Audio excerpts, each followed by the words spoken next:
उस रात हवाओं में कुछ था, कोई घुला हुआ दर्द, जैसे कोई परछाई अब सांस ले रही हो। और उस बूढ़े बाघ की आंखें उस साए से सिर्फ एक चीज मांग रही थी, जवाब।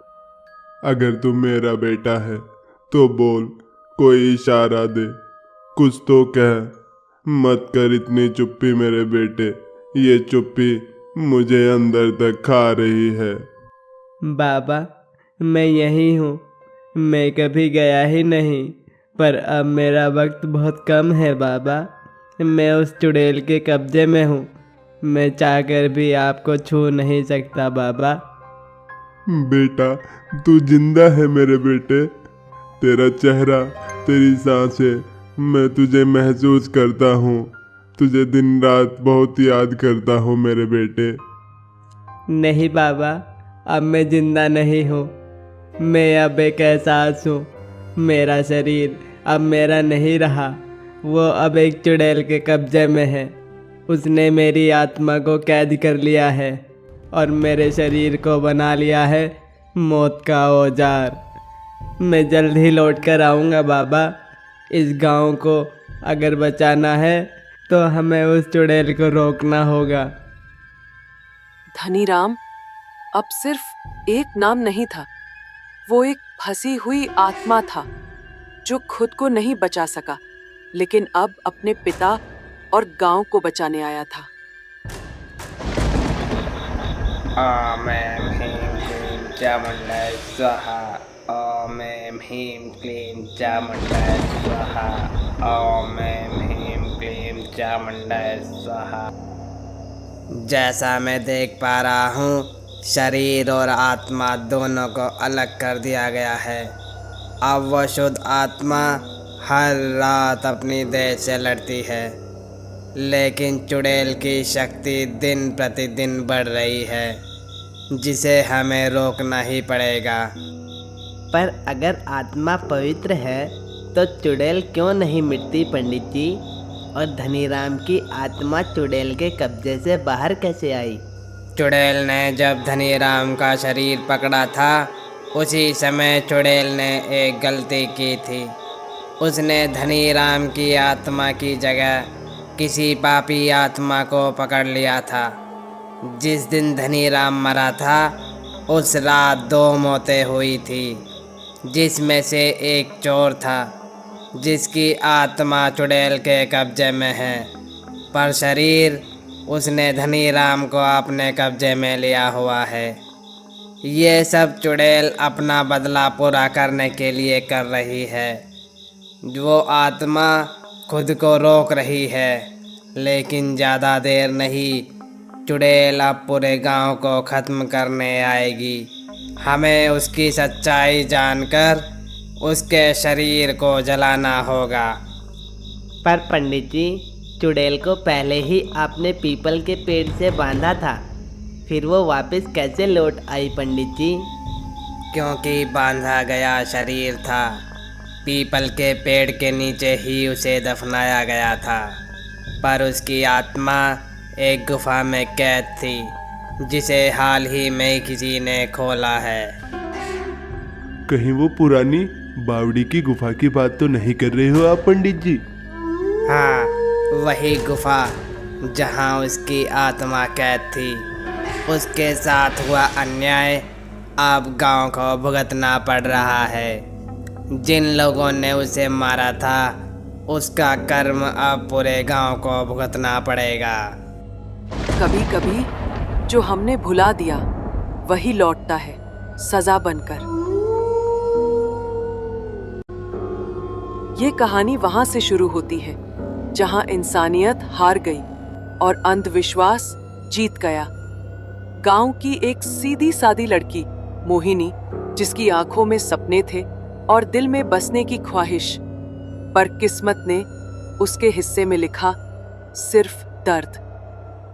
वो किसी की बहन थी, किसी की बेटी, गांव के हर व्यक्ति के लिए मदद करने वाली। पर एक दिन गांव में एक बीमार बच्चा मरा और उस बच्चे की मां ने गुस्से और दुख में मोहिनी पर इल्जाम लगा दिया, ये डायन है, इसी ने मेरे बेटे को मारा। मैंने कुछ नहीं किया। मैं तो हर किसी की मदद करती आई हूँ। मेरी बात सुनो, मुझे मत मारो। पर अंधविश्वास ने सुनने की ताकत छीन ली थी और लोगों ने तय कर लिया, ये चुड़ैल है, इसे खत्म करना होगा। भीड़ ने मोहिनी को घसीटते हुए पीपल के पेड़ के नीचे लाया, जहां पहले कभी किसी को दफनाया नहीं गया था।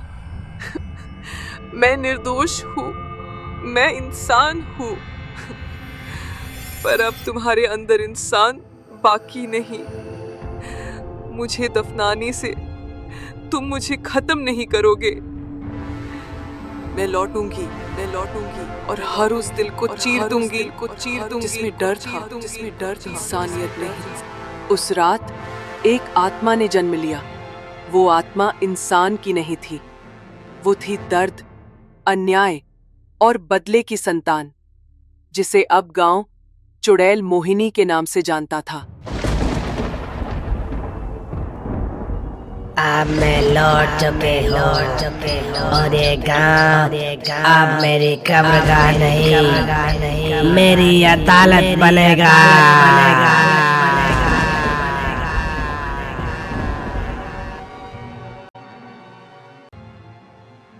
बाबा, अगर हमें उस चुड़ैल को मारना है तो हमें उसके शरीर को जलाना होगा।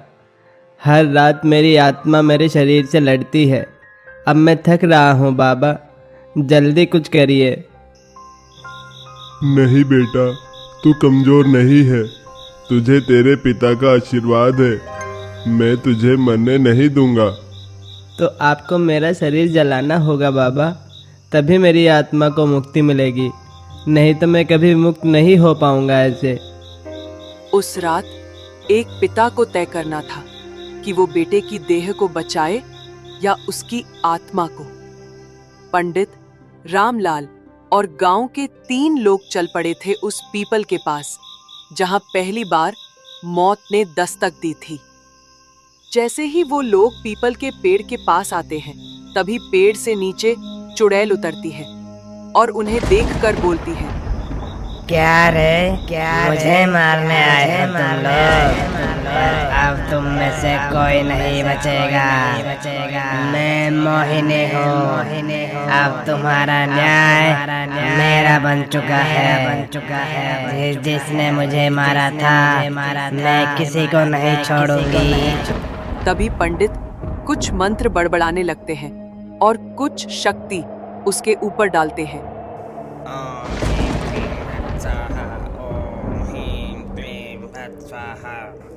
मोहिनी को शरीर और आत्मा से अलग करो। ये सब अब मेरा कुछ नहीं बिगाड़ सकते। धनीराम बेटा, अगर तू कहीं है तो आज तेरे पिता को तेरी जरूरत है। यही सही समय है, तू आ और इससे मुकाबला कर। मैं यही हूँ बाबा, आज मैं इस चुड़ैल का खात्मा करके रहूँगा। जैसे ही मैं इससे लड़ने जाऊँ, आप मेरे शरीर को आग लगा दीजिए बाबा। बेटे ने अपना शरीर जला देने की इजाजत दी थी ताकि उसकी आत्मा जी सके। रामलाल, जल्दी से जाओ और उस मसाल से उसके शरीर को आग लगा दो, जिससे वो चुड़ैल हमेशा के लिए खत्म हो जाएगी। धनीराम बेटा, मैं तुझे फिर से खो रहा हूँ, पर इस बार तेरी मुक्ति के लिए तेरे शरीर को मैं अग्नि दे रहा हूँ। भगवान करे तेरी आत्मा को मुक्ति मिल जाए। उस रात गांव की हवाओं में पहली बार शांति की सुगंध आई थी और रामलाल की आंखों में नमी थी, पर साथ ही शांति भी। दोस्तों, अगर आपको वीडियो पसंद आए तो चैनल को सब्सक्राइब जरूर करें। आपके एक सब्सक्राइब से हमें नेक्स्ट वीडियो बनाने की मोटिवेशन मिलती है।